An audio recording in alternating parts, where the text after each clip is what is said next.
इस वीडियो के माध्यम से हम आपको घुटने की संरचना के बारे में विस्तार से बताने वाले हैं। इस एनिमेटेड वीडियो में हम घुटने की प्रत्येक संरचना के बारे में आपको डिटेल में बताएंगे। यह जो नीचे की हड्डी आपको दिख रही है, इसको टांग की हड्डी या टिबिया भी कहते हैं। यह हड्डी आपके घुटने का लोड लेती है और यह हड्डी दो भागों में मीडियल प्लेटियो और लैटरल प्लेटियो में बनी होती है। घुटने के ऊपर की जो चकली होती है उसको पटेला बोलते हैं। घुटने की जो साइड की हड्डी है जो यहाँ पे आप देख रहे हैं उसको फिबुला या टांग की छोटी हड्डी बोलते हैं।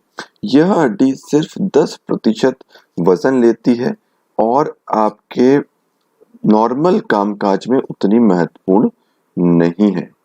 यह जो आप गोलाकार आकृति देख रहे हैं, यह लैटरल मेनिस्कस है। यह जो है घुटने के बाहर की तरफ की गद्दी होती है, जो एक गोलाकार गद्दी होती है और आमतौर पे अगर लिगामेंट की इंजरी होती है तो यह गद्दी फटने की संभावना अधिक रहती है। यह घुटने के अंदर की गद्दी है जिसको मीडियल मेनिस्कस बोलते हैं। यह एक चंद्राकार गद्दी होती है और पीछे की तरफ ज्यादा चौड़ी होती है। यह गद्दी आमतौर पे काफी ज्यादा इंजरी में पाई जाती है। इस गद्दी में इंजरी के कारण आपको घुटने का लॉक होने की समस्या आ सकती है। यह जो आपको अंदर की तरफ की संरचना दिख रही है, इसको मीडियल कोलैटरल लिगामेंट बोलते हैं। यह घुटने के अंदर का लिगामेंट होता है जो आपके जोड़ों को ताकत प्रदान करता है। क्योंकि ये अंदर की तरफ होता है, जब भी हम नी रिप्लेसमेंट करते हैं तो ये बहुत ही महत्वपूर्ण लिगामेंट होता है।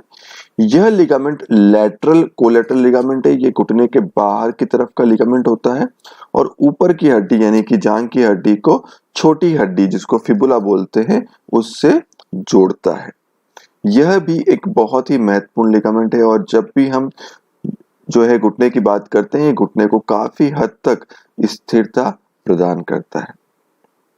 यह रस्सी जैसा लिगामेंट आपके घुटने का सबसे महत्वपूर्ण लिगामेंट है जिसको एंटीरियर क्रूशिएट लिगामेंट कहते हैं। ये घुटने के अंदर इंजरी होने वाला सबसे महत्वपूर्ण लिगामेंट है।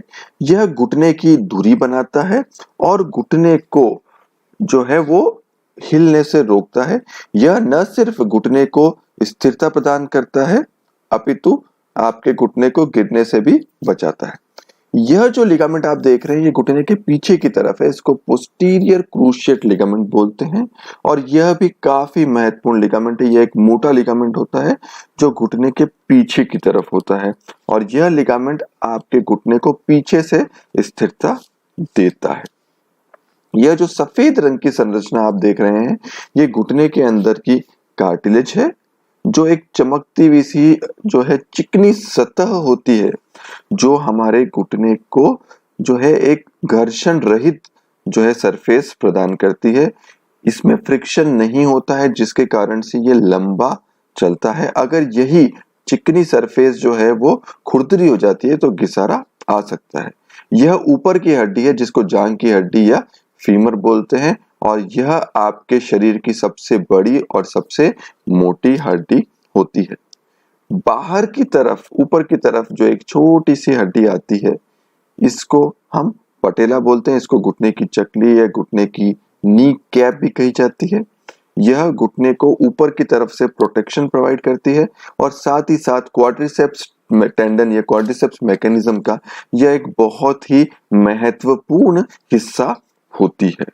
यह न सिर्फ घुटने को मोड़ने में मदद करती है अपितु आपके घुटने को सीधा करने में और मोड़ने में भी एक बहुत ही महत्वपूर्ण रोल अदा करती है।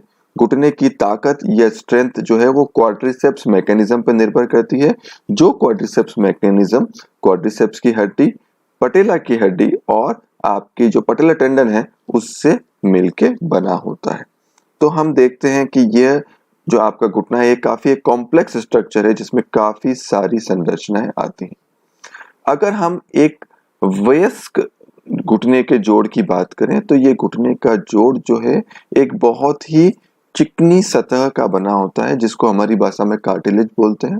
और इस सतह में काफी मात्रा में ग्रीस होता है, जिसके कारण से जब हम घुटना मोड़ते हैं या घुटना हम सीधा करते हैं तो किसी तरह का घर्षण नहीं होता है।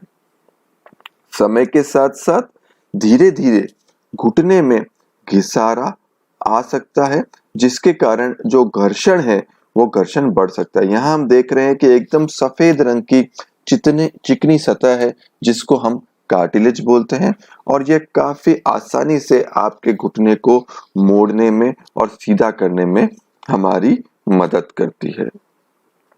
परंतु चोट लगने के कारण, गादी में चोट लगने के कारण, लिगामेंट फटने के कारण इस कार्टिलेज में, इस ग्रीस में कमी आ सकती है और घुटने के अंदर की सतहों में घर्षण बढ़ सकता है, जिसको आम भाषा में ऑस्टियोआर्थराइटिस, घुटने का घिसारा भी कहा जाता है। यह तकलीफ उम्र के साथ साथ बढ़ती है और काफी आम तौर पे देखी जाती है। इस तकलीफ में घुटने में कमजोरी, दर्द, घुटना टेढ़ा होना, घुटने में चलने में तकलीफ होना, ऐसे कई तकलीफें देखी जा सकती हैं। तो दोस्तों, हमने देखा कि घुटने का जोड़ एक बहुत ही महत्वपूर्ण जोड़ है हमारे शरीर में, और इस जोड़ की जो संरचना है वो इस तरह से बनी है कि हमें चलने फिरने में, घुटना मोड़ने में कोई तकलीफ ना हो। किसी भी संरचना में कोई भी चोट अगर लग जाती है तो वो आपके लिए खतरनाक हो सकती है, जिसके कारण से आपके घुटने में घिसारे की तकलीफ आना शुरू हो सकती है। घिसारे की तकलीफ अगर आ रही है तो उसको बचाने के लिए, उसको कम करने के लिए सबसे अच्छा माध्यम ये है कि हम जो है वो तकलीफ होने ही ना दें, घुटने को चोट लगने से बचाएं, घुटने में किसी तरह की जो इंजरी है उसको अवॉइड करें, ये सबसे अच्छा माध्यम है। परंतु अगर इंजरी हो भी जाती है तो उसके बावजूद भी हम कसरत करके, ध्यान रख के, कुछ दवाइयां वगैरह लेके हम ये तकलीफ को होने से भविष्य में रोक सकते हैं। घुटने की तकलीफ आमतौर पे आर्थ्रोस्कोपी की तकनीक से काफी अच्छी तरह से ठीक की जा सकती है। अगर आपके घुटने में जो है वो घिसारा शुरू होने वाला है, लिगामेंट में तकलीफ है, गादी में तकलीफ है, तो आर्थ्रोस्कोपी काफी काम करती है। कई बार आपके शरीर में गठिया, वाय या घिसारे की तकलीफ आ सकती है। इन तकलीफों में आपके कई जोड़ों में दर्द, जैसे कि कलाई में, घुटने में, कोहनी में, कमर में दर्द हो सकता है, और इन तकलीफों के लिए कुछ दवाइयां काफी असरदार हैं, जो आपकी जो सूजन है और दर्द है उसका इलाज कर सकती हैं।